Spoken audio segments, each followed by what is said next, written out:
This is the coast of Namibia in southwestern Africa, the very dry desert coast of the Namib Desert. You can see a cloud band butting up against the shore and some straight sand dunes in the lower left of the picture. Yeah, those are big red sand dunes that the astronauts say is one of the most beautiful sights that you can get when you're flying.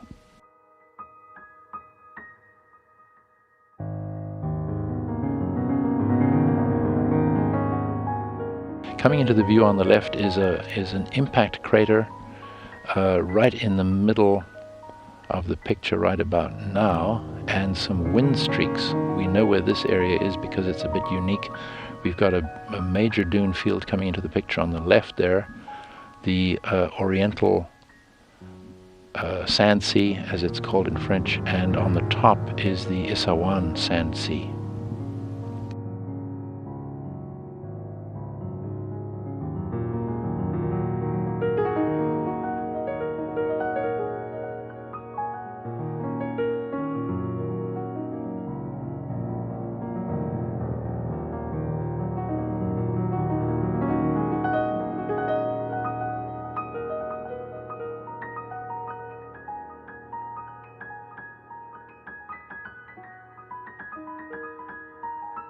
This is the island of Sicily, with cloud over Mount Etna, so you can't quite tell that there's a big volcano in the middle of the picture right now. And there's the toe of the boot of Italy coming into the picture from the left. See a good example of sun glint on the right with the sea reflecting the sun.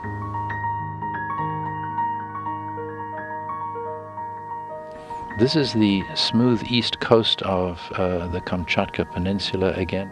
As you move inland, it gets maybe even more striking as a picture because of all the volcanoes on this peninsula and the snowy mountains.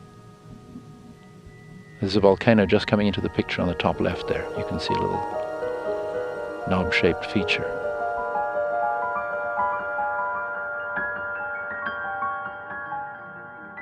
Here is a smaller finger of land in China sticking into the Pacific Ocean. In winter you can see all the snow lower left. This is called the Tsingtao Peninsula, we recognize it. And again the sun glint point moving along the coast, upper center.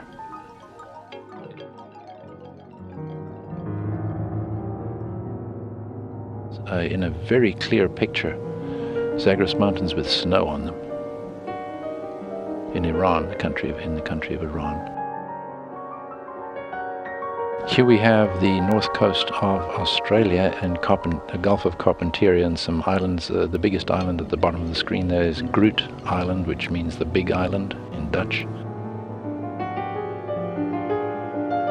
When you see a huge, powerful feature like this, the astronauts do shoot them a lot, and we have had some detailed views looking right down the eye.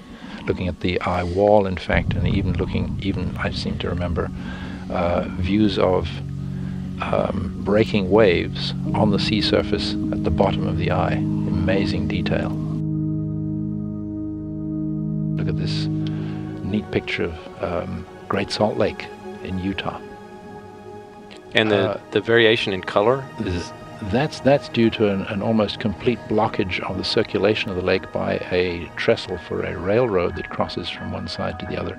Stops the circulation and things get saltier and a little bit, yes, certainly saltier at the north end of the lake.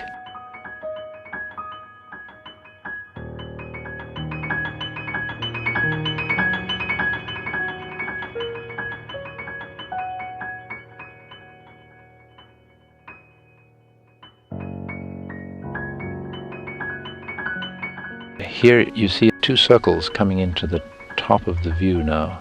These are either volcanoes or effects from inside the Earth producing circular features. We think this is the Big Bend area of Texas.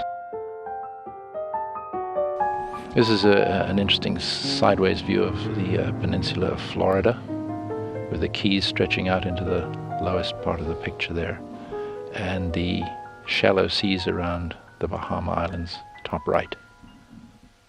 And Cuba coming into the picture, lower right. And this, I believe, is the coast of northern Chile in South America. It's a very straight coast, except for that strange headland out to the top right just disappearing. And so the desert is the first part of the inland zone. And then you see much blacker at the top of the picture, the Andes Mountains with some many dozens of volcanoes. And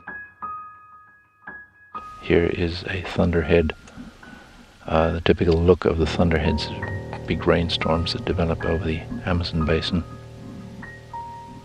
And another one coming in top right.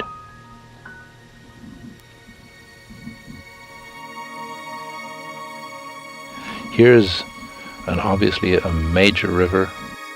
There's an even bigger one coming into the picture on the right. That looks to me like it could well be the Amazon River, with one of its big tributaries on the left. And the flow would seem to be from the bottom of the picture to the top.